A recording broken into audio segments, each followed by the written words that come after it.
In today's video, I'm going to teach you how to change the AI model in Perplexity AI. Whether you're new to Perplexity AI or you've been using it for a while, understanding how to customize your AI model can be incredibly useful. It allows you to tailor the artificial intelligence experience to your specific needs, whether you require more creativity, precision, or a different approach altogether. So let's get started. The first thing you'll need to do is open Perplexity AI. This can be done by navigating to their website or launching the application if you have it installed. Remember, it's best to ensure you're using a stable internet connection to avoid any disruptions while making the changes. Once Perplexity AI is open, you'll need to log into your account. If you already have an account, just enter your credentials. In case you're visiting for the first time, you'll need to create a new account. The site will guide you through the registration process, which usually involves providing a valid email and setting up a secure password.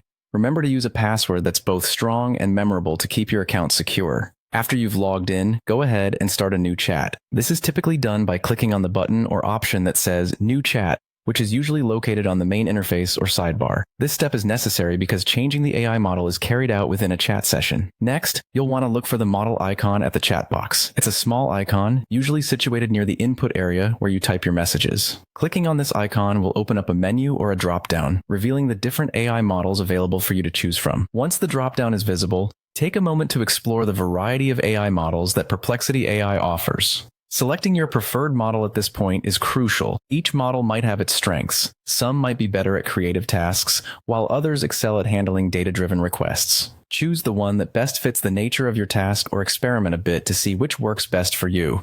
After selecting your desired AI model, you're ready to type your prompt into the chat box. This is where you can input your questions, tasks, or commands. The AI model you selected will process your input and provide a response. Remember, you can always go back and switch models if you find that a different one suits your needs better. And that's it. You've successfully changed the AI model in Perplexity AI. This flexibility can enhance your interactions with the AI, allowing you to fine-tune your experience according to your preferences. Thank you for watching, and I hope this guide has been helpful. Be sure to stay tuned for more tutorials on making the most of AI technologies.